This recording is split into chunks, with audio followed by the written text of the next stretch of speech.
Now, in Kenya, homosexuality has been described as immoral and against African tradition. But homosexuals have defended their sexual orientation just as passionately. The question never asked, though, is how would you relate with a family member who comes out to say they're gay? KTN's Doreen Bira reports. Eric Gitari. I am a homosexual in Kenya. I am a lawyer. I am 30 years old. These are the words not many Kenyans and Africans would dare utter in the open, and even fewer would want to listen to. But Eric Gitari is bold and he's out of the closet.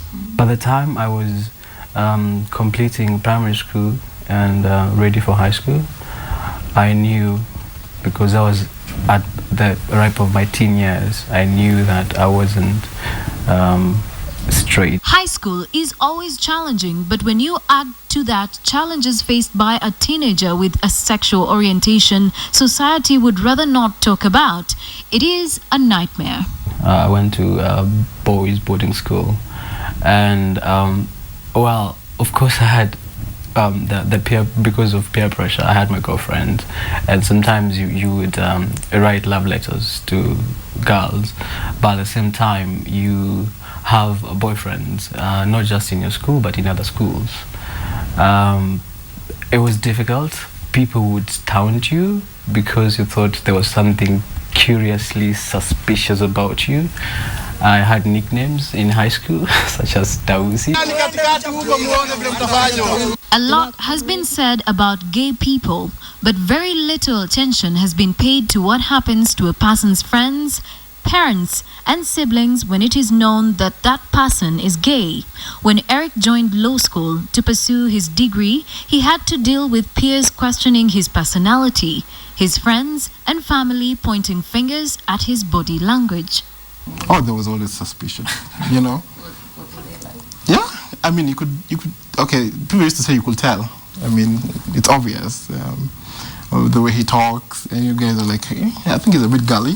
Because of what people are talking too much about, I decided now to show it to your face. You think that I'm gay and you say that gay people wear studs, I'll wear a stud. You think that gay people are very flamboyant in the way they dress, I'll put on red pants and shock you with colors. It wasn't until mid-2013 that he came out publicly on social media platform Facebook. His coming out had grave consequences.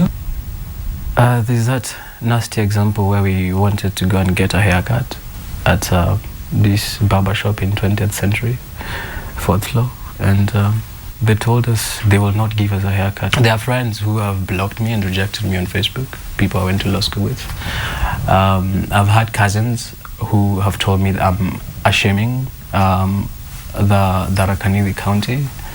I have been told that I am an outcast, that I am abnormal, that I am demon possessed. Sometimes he sits down and then he zones off, you know, for a while, and he comes back and he's all happy, and you know, but you can tell that there's something deep going on. The million-dollar question we should be asking is it better for homosexuals to keep silent about their situation or come out publicly? And also, on the other hand, as a society, are we doing any justice by being homophobic?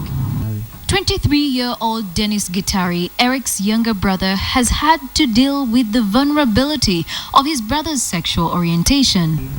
At first, I was a bit confused. And I started doing some research. Then I talked to him about it. Yeah, so I've been understanding, and I must confess that I'm still understanding. Yeah, like for me, I'm straight, I'm attracted to women. So it's quite hard to understand why a fellow man could be attracted to another man. I have friends, close friends, we still hang out, but they don't like the idea of my brother being gay.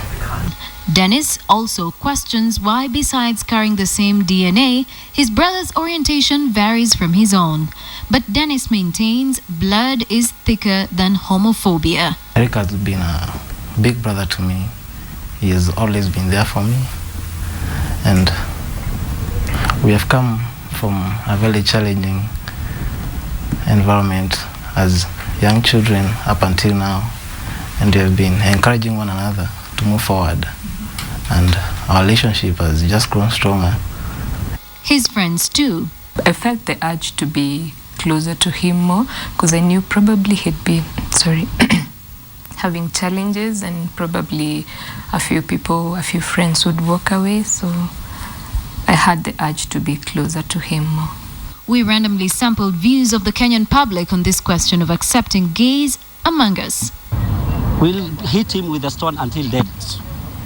And that fellow, if he does that way, will enter officially paradise. Unless she's supposed to be my pal, that one I'll cut off everything, because she might try something, you know. But if she's my sister, I have to. She's my blood sister. She's my family. That's her choice.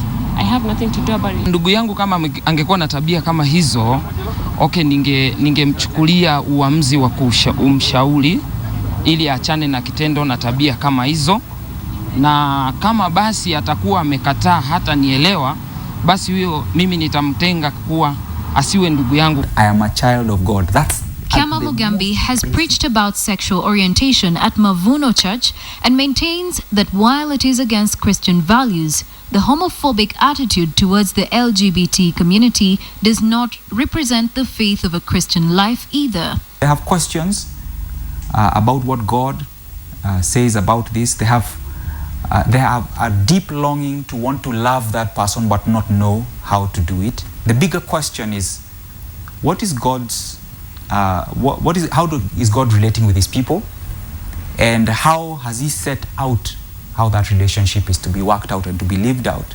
But beyond that, we are created to be social beings, to be in relationship with God, in relationship with one another.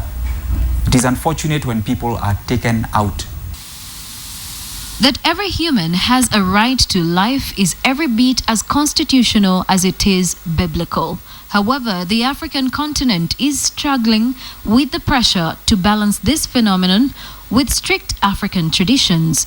Joy Doreen Bira, KTN Weekend Prime. Thank you for that, Joy Doreen Bira, taking a look at the other side of that story. Now,